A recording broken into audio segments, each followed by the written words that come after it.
the phrase that I use is that AI will not take your job, but the person using AI will take your job.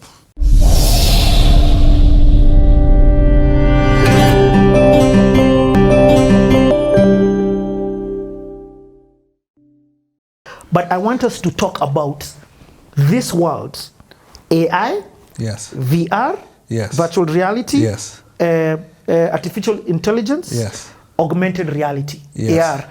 yes. And even if without those jargons, just yes. let's speak about where technology is headed. What is the disruption that is upon us right now? You are in the yes. company, you work yes. for the #1 company, yes. you and OpenAI, yes. that are disrupting the whole globe. Yes. yes. ChatGPT is but just the beginning. Yes, Meta AI is bigger than ChatGPT in many variables. So let's start. But the idea for this is to let you know their possibilities. If you never immerse yourself in one of this, you'll never understand.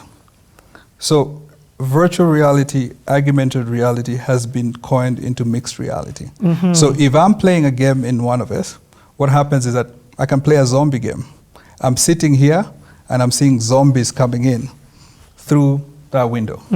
It knows that that's a window and it's coming to me. At the same time, there are also zombies that are coming in, not from the outside, but also inside the game. Very different feeling. In the past, you had fully immersed, like the first generation, or you looked at kind of like zombies within here, and no one ever knew anything. So in this case, I can sit down over here, I can see zombies that are coming in, and they're not doing anything to you. But I'm like, this is really, really scary. So totally different world. So I love what you said, but I understand that we've started this too high. So let me help you break this thing down. Yes.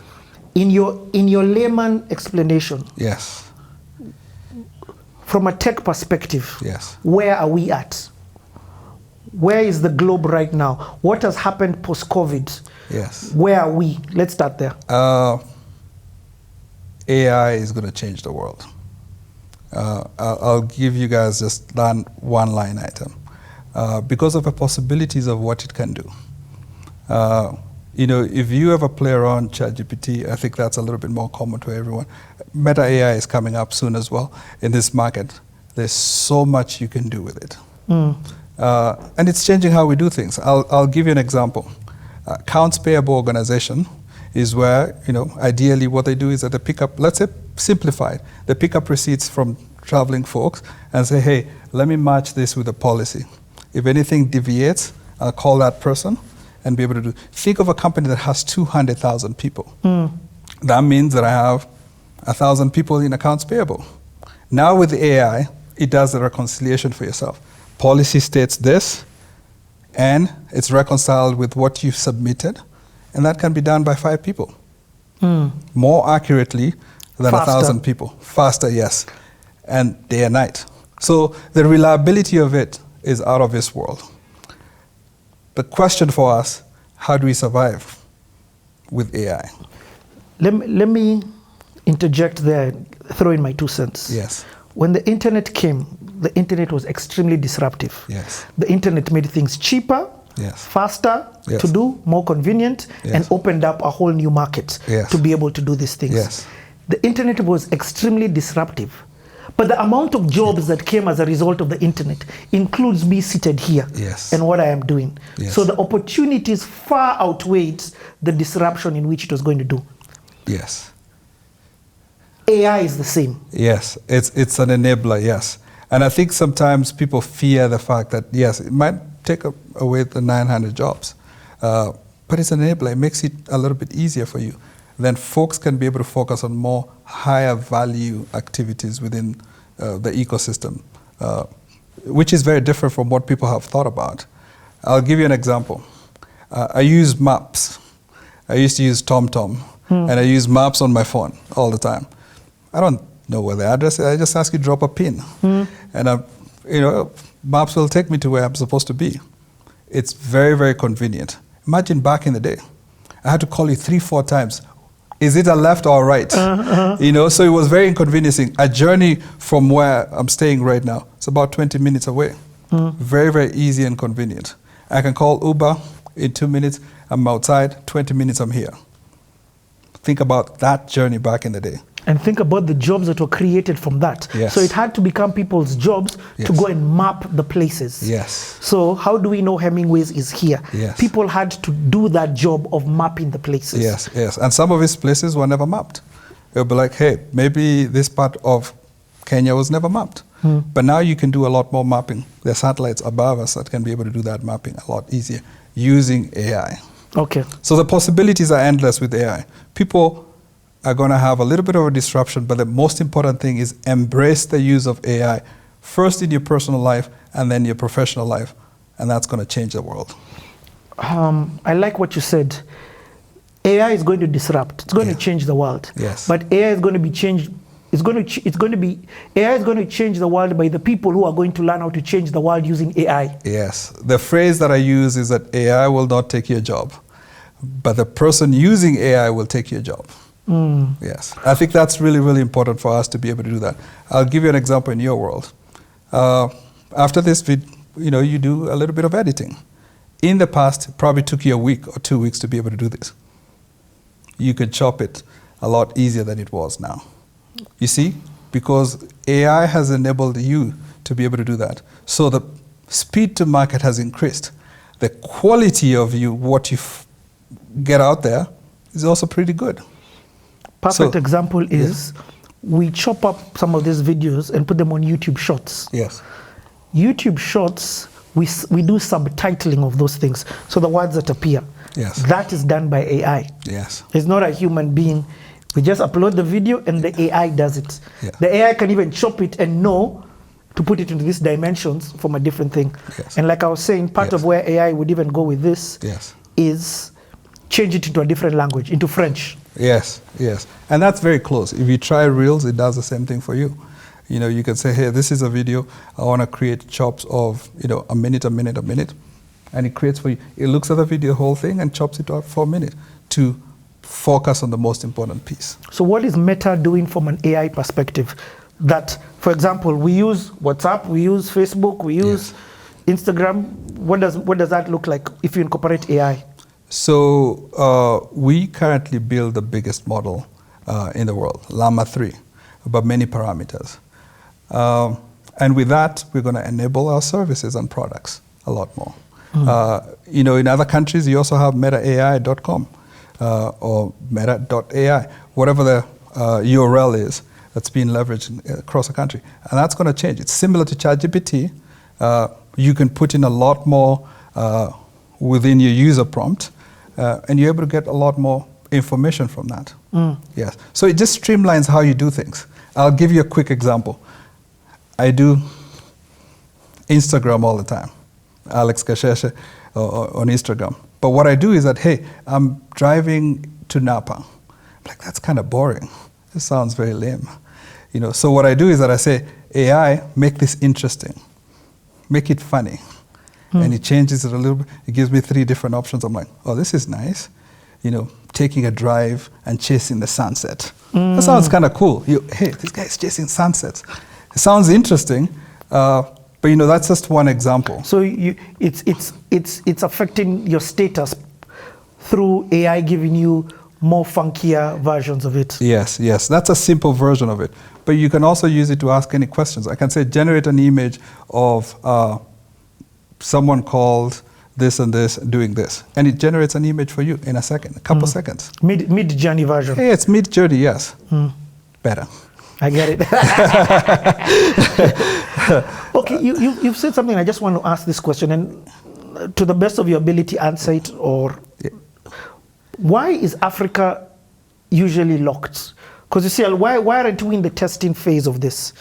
I believe there are many countries in Africa who are in the testing phase. Yes, and the fact that maybe Kenya might not be that just means that maybe you're on the second level of testing. Okay. Which means that you guys are a little bit more sophisticated. But I know these are decisions that are made on a different level. Okay. Yes. But I know Kenya has a very vibrant internet community that's highly valued by most of its companies, yes. Okay. That's the AI version. Let's incorporate now that into this world. This smart, you've talked about smart glasses. Yes. Let's talk, there's there's this gadgets called VR headsets that I have here. Yes. How are these things going to affect, or are these toys that young kids just play with? You know what I mean? Like, yes. These just look like toys that people have here. This is not for me. That's probably what a bank manager is saying. Yes, yes. So, I'll give you guys an example with some smart glasses.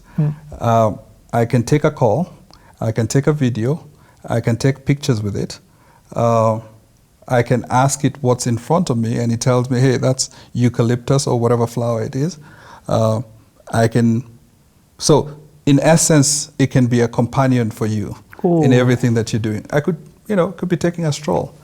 I could also have it enabled when I'm having something, because it doesn't have to be shades in terms of black. I can change the color of the lenses. It can be, clear.